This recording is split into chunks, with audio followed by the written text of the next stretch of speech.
మీరాకు ఎదురు చూస్తుంది స్వామి. పుణ్యఫలము వలన పురుషుడు అదృష్టవశమున భార్యయు లభించునని మన పూర్వీకులు చెప్పిన మాటలు యథార్థమే. పురాజ్ఞురాలైన భార్య లభించడం అదృష్టమే, సందేహమా?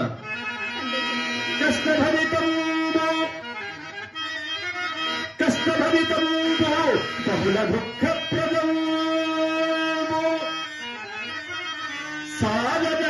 సారరహితమునైన సంసారమందు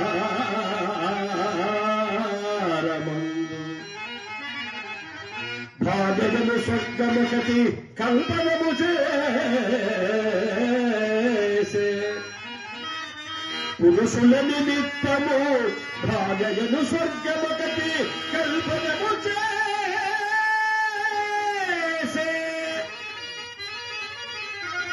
పురుషుల నిమిత్తము పురాణ పురుషుడు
అర్ధాంగి పదములకు గృహస్థాశ్రమ జీవితమునందు అత్యంత విలువైన స్థానమున్నది. భార్యను గూర్చి కార్యేషు దాసి, కరణేషు మంత్రి, భోజేషు మాత, శయనేషు రంభాన్ని వచించినారు. భార్య సేవలు చేసే సమయంలో దాసివలే, సలహాలు ఇచ్చినప్పుడు రాజునకు మంత్రివలే, భోజన సమయమందు మాతృమూర్తిన, శైలకాలమందు రంభల శృంగార రసభావన మెలగాలని చెబుతున్నాయి. కానీ పురుషుని జీవితమున స్వర్గమని భావించినటువంటి భార్య అనుకూలవతి కాని ఎడల అట్టి భార్యయే ప్రత్యక్ష నరకమని కూడా చెప్పలేదు. ఇట్లకి వేని కాలు పెట్టినతో కాంతుని మెడ విరిచి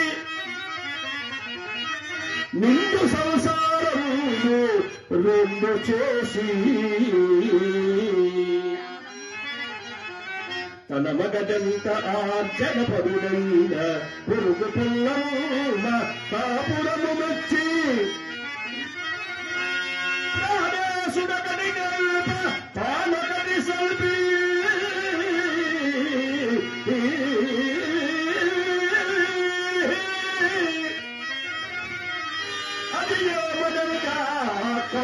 కస్సుమనుచులేచి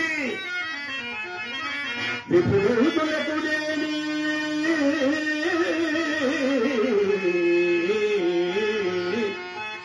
విసిగి వక్కటి ఎల్ల పెండు పెళ్ళుల 10 వేలు గుప్పి పట్టగాలక పెదిమితగిట్టయల్ల వాడికి ఏటికి వడి పలుకులెత్తి భర్త ఎముకలు కొరికే భార్యతోడి కాపురము కైతే ఇంక నరకంబు కలదే.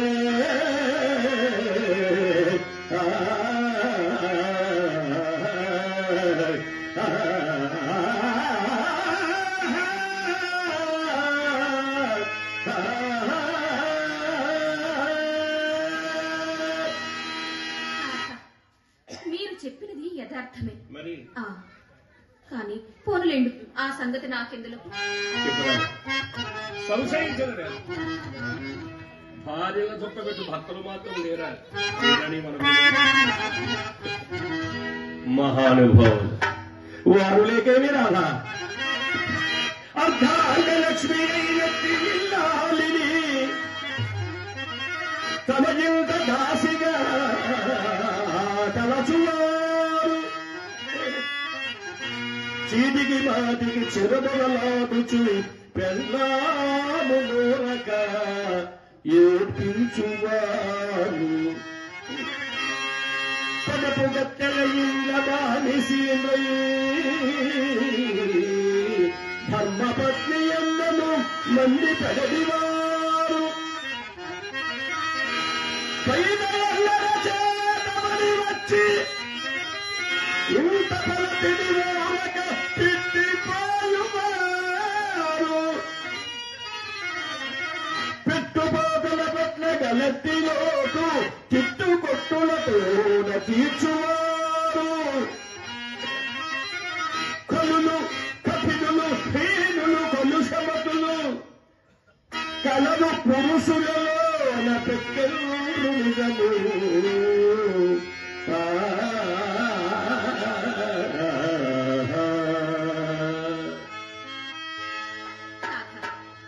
ఇదంతయు సృష్టి రహస్యంలో ఒక్కటనియే నా నమ్మకం స్వామి.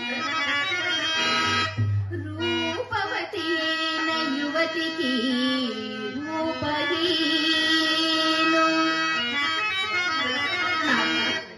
రూపవతి అయిన యువతికి రూపహీను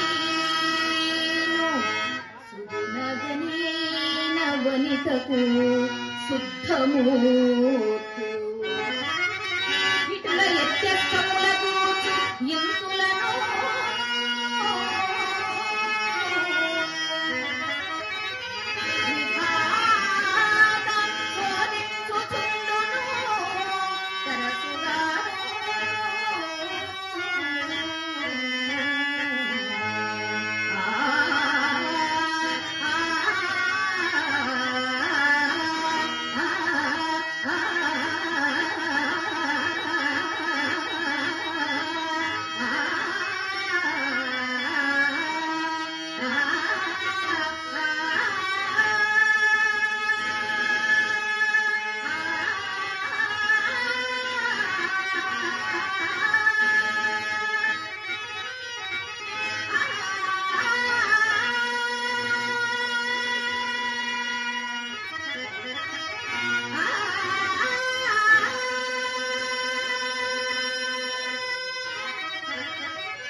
భగవంతుడు నన్ను మాత్రం అట్టి పరిశోధన పాలు చేయక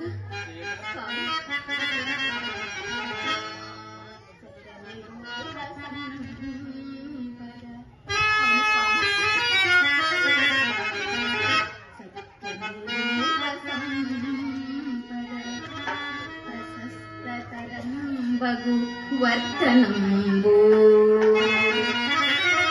పెంపెక్కిన పాండితి పట్టిమా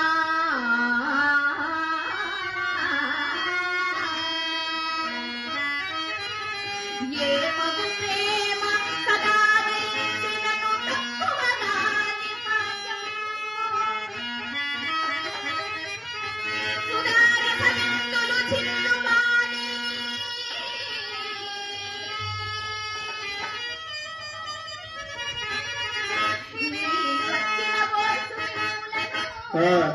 నాథ ఈ పక్కిన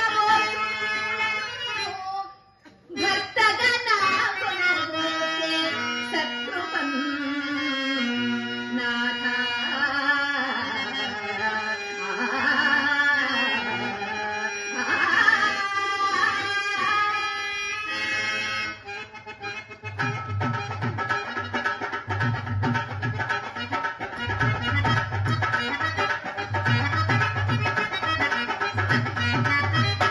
వెర్రిదా, అప్పుడే ఎలా సంతోషించదవు రాదు. కాలము అవిచ్ఛిన్నమైనది, వక్రబుద్ధి గలది రాదు. కాలము ఎప్పుడు ఎవరిని ఏ విధముగా మార్చునో ఎవరు చెప్పగలరు. హరిశ్చంద్రుడు, నలుడు, పురూరవుడు, పురుకుత్సుడు, సగరుడు, కార్తవీర్యార్జునుడు షట్చక్రవర్తులు విధి వంచితులై ఎన్నో కష్టం అనుభవించారు. అంతయ్యా 7 దీవుల నవలేలగా పరిపాలించిన హరిశ్చంద్ర మహాచక్రవర్తి సత్యదీక్షకు విధి నిర్ణయానికి కట్టుబడి భార్యాపుత్రులు ఎడబాసి చిత్త చివరకు ఒక రుద్రభూమికి సామంతునిగా శ్మశాన రాజ్యాభిషిక్తుడై ఎన్నో కష్టం అనుభవించాడు హరిశ్చంద్ర మహాచక్రవర్తి. అందుచేతనే కాలము ఎప్పుడు ఎవరిని ఏ విధముగా మార్చునో ఎవరు చెప్పగలరు. రాధా కనుని హరిశ్చంద్రుకాదిగా పరిచేసే మనసుకు సాగభౌమునిగా సలిదే అల్లవంటి దేవు నన్నాతును కావించే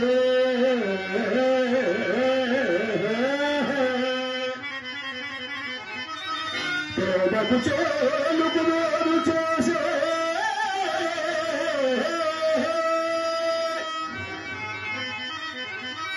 ధర్మాత్ముని పాపాలమున త్రొక్కి కలుషాత్మున హుసు స్వర్గమున గెత్తే విప్రనారాయణుని విటుడిగా నెరవేర్చే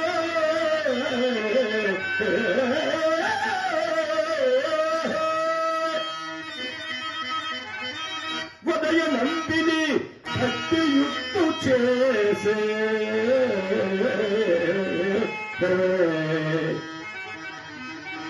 కాలమన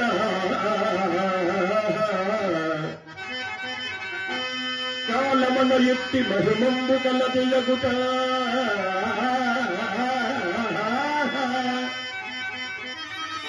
మానవుడు నేను విడిచిన బరు వినమ్మునగా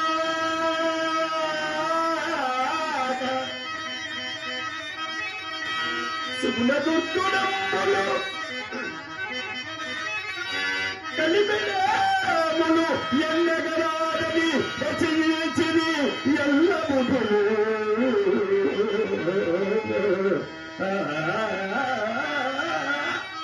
అదిగో నువ్వు అన్నగా పనిచేస్తున్న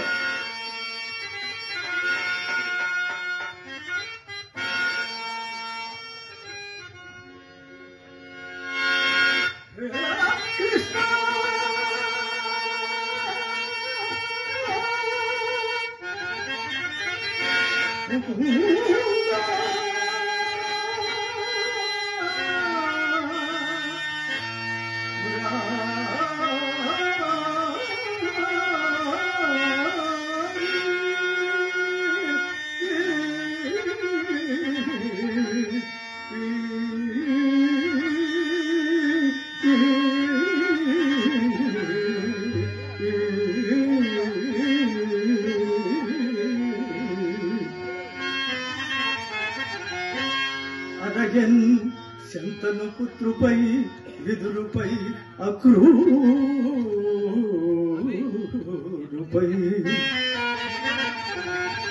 కుబ్జపై నరుపై ద్రౌపదిపై కృష్ణ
కలిసి పురాణం పక్కన ఇచ్చినారు. అన్నయ్య, ఎన్నియో పద్యములు కాలేదన్నయ్య, ఇప్పుడే ప్రారంభించాం. నేడింత ఆలస్యమైనదేమన్నయ్య? అమ్మాయి, నా అవస్థ ఏమని చెప్పుతుంది? ఏమిటో అవస్థ? పైన బట్ట వేసుకుని నరవలోనికి వచ్చేసరికి పడిపోయినట్లు మీ వదిలే పడమటింటిలో నుంచి తుసుకుతున్నది. ఆయనను వెనుకుతుము ముందుకు మంచిదొందురు కదా అని మనసు సరి చేసుకుని మరల ప్రయాణమై వీధి గుమ్మములకు వచ్చేసరికి నల్లకి పిల్లి ఎదురైనది. ఆ పాటను లోపలికి పోయి మీ వదినను 2 తిట్టి పైపట్ట దండమును వేసి రవ్వంతసేపు చాప మీద సతికిల పడి మరల ప్రయాణమై వీధి గుమ్మంలోనికి వచ్చి తిని కదా. మరి యొక్క దుశ్శకునమా ఏమి? మరేమి నంపినాచారమ్మ కొత్త కుండ చేత పుచ్చుకొని చక్కగా వచ్చినదయ్యా. ఆ పాటున ఎక్కడ లేని కోపం వచ్చినది. కాని అంతలో 2 దుశ్శకునములు ఒక సుశకునముతో సమానమన్నమాట జ్ఞప్తికి వచ్చి హరినామస్మరణ చేసుకుంటూ చక్కగా వచ్చి తినమ్మా. చాలా మంచి. అయినా ఏమి నాకు మిత్రమా, దుశ్శకన ఫలము ఊరకపోయినట్టయ్యా. ఏటి కడకు వచ్చేసరికి నావాడు మాయమైనాడు. అయినను పట్టణమంతా విడిచి మీ నాయనగారు ఏ టీవీలో కాపురం ఎదురుకు పెట్టారో గాని ప్రతి దినము వచ్చిపో మా వంటి వాండ్రకు బహు కష్టంగా ఉన్నదటయ్యా. గొంతు బద్దలుగా టర్వగారవగా నావవాడు ఏ కళ్ళు పాకాల నుండి ఈడుపడి ఇవాళపడవేసినాడు. కానీ దాని తల్లి ప్రొత్తు పొక్కిన దుశ్శకున ఫలము దయ్యమోలే మరణ ఇతడ ప్రత్యక్షమైనది. ఎట్లేమిటి? వినవలసిన పురాణం కొంత వికలమైంది కదా మిత్రమా. ఇంకా నిన్నటి ఆ పతివ్రతా ధర్మ ఘట్టంలోనే ఉన్నాము. అవేనయ్యా నాకు ముఖ్యమైన కావలసినవి. అవి మించిపోయినవనే నేను ఇంత వ్యాపుల పడుతున్నది. మిత్రమా, స్త్రీలకు ఉండవలసిన పతివ్రతా ధర్మముల పట్ల నీకెంత పామర బిందులకయ్యా. మిత్రమా, నా నిమిత్తం అనుకుంటువటయ్యా. నీ అమ్మాయికి ఉపదేశించు నిమిత్తము ప్రపంచంలో ధర్మములు ఎవరు విన్నను తారులకు చెప్పుటకే కదా. చాలా చక్కగా చెప్పావు రాధా. అమ్మాయి, బావగారి మాటలు కామని ముందు పురాణం కాని తల్లి. ఇదిగో చదువుతున్నానన్నయ్య. ధనీ అధనోడు అన్నయ్య, ధనీ అధనోడు రూపతి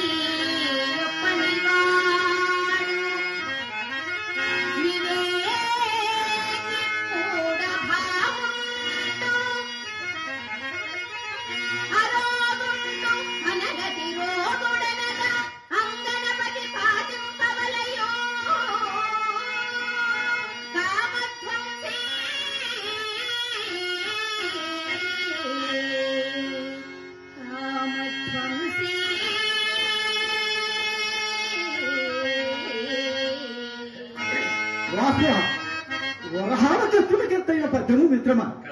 తరువాయి మెల్లగా వల వేసింది గాని అరటి పండు వలచినట్టు దీని అర్థమంతయు విడదీసి చెప్పుము మిత్రమా. ఈ పద్యభావం ఏమందువా? అవును. భర్త ధనవంతుడు కానిము దరిద్రుడు కానిము, ఓహో, రూపవంతుడు కానిము కురూపి కానిము, ఆరోగ్యవంతుడు కానిము అనారోగ్యవంతుడు కానిము, వివేకి కానిము అవివేకి కానిము, భార్య భర్తను భక్తితో సేవింపవలెనని ఈ పద్యభావము. ఓహో, మహానుభావుడు కవి బ్రహ్మ ఏమి పద్యము చెప్పినాడు. ఇప్పుడు అతడు బ్రతికి ఉండొచ్చు. పరదేశి పట్టడు పంచదార నోట కూర. ఈ పద్యము మా ఇంటి దానికి వినిపించినా ఇక దాని నోరు మరి లేవదు. మా ఇంటి ఎదుటి వ్యాపారి పంతులు 3వ పెళ్లి పెండ్లాము కంటే కాసో పేరు నాకు రావు. కానీ మీద నుండి క్రింది వరకు ఏవేవో తగిలించుకొని పురాకి బొమ్మ రాగున గుమ్మములు నుంచున్నప్పుడల్లా పాడగట్ట నాకు ఆ పిల్లను చూపి తనకు నేను ఆలోచన దిగబోయే. లేకపోతే నేను మాటలు, ఆ మూతి విరుపులు, ఆ రుసరుసలు, ఆ విసవిసలు ఏమని చెప్పుదని మిత్రమా. ఆ పైని నావి గుంట కన్నులట, నా ముక్కు బుర్ర ముక్కట, నేను మాట్లాడిన తుంపర తుఫానట. నన్ను చూసి పెళ్లినాడే అసహ్యపడినదటయ్యా మిత్రమా. పల్లకిలో తల వంచుకుని కూర్చున్నది కూడా 10 పాలు. భర్త ఎంత కురూపి అయినను భార్య అతను కాళ్ళు కడిగి నెత్తిన చదువుకొని తెరవలసినది అనే కదా పురాణాలు ఘోషిస్తున్నాయి. మరి మీ చెల్లాయికింత నగ్నానమేమో తప్పక ఇప్పుడే చేయాలి. అన్నయ్య, మా వదిన చక్కగా చదువుకున్నదే కదా. అదే పాటు. అయినా ఇప్పుడు అడుగులు కాదు, మర్యాదలు మాసిపోయినవి, కట్టుబాట్లు కాలిపోయినవి, ఎగ్గు సిగ్గులు ఎట కలిసినవి, మరి బాట పదన కలిసినవి, పనికి మారిన వేషములు, పట్టణ రోషములు, రచ్చకెక్కి రాద్ధాంతములు, సీమల దాడి సిద్ధాంతములు, ఇంత ఏదా ఇదే విధంగా కొంతకాలం నడిచినచో ఇక మన మగవారి నోట మన్నేనయ్యా. అయ్యా నాయుడు గారు పిలిచున్నారు, ఇప్పుడే వచ్చారు. అన్నయ్య, మామగారు నేడు స్వయంగా వచ్చి పిలిచినారు. ఎందులకు? ఎందులక మన పురాణము మంట గలుపుటకు తల్లి. ఇది అంతయు ఆ శకున మహత్యమేనమ్మా. అమ్మాయి చెడు శకునము, అమ్మాయి చెడు శకునము, చెడు కలయు, చెడు హయమును, చెడు గ్రహము, చెడు స్నేహము,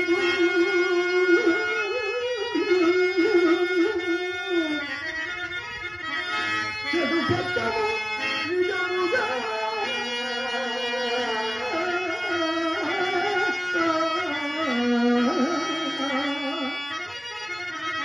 నిజముగా తమ చెడు కలము చూపకుండా చందవు చుట్టూ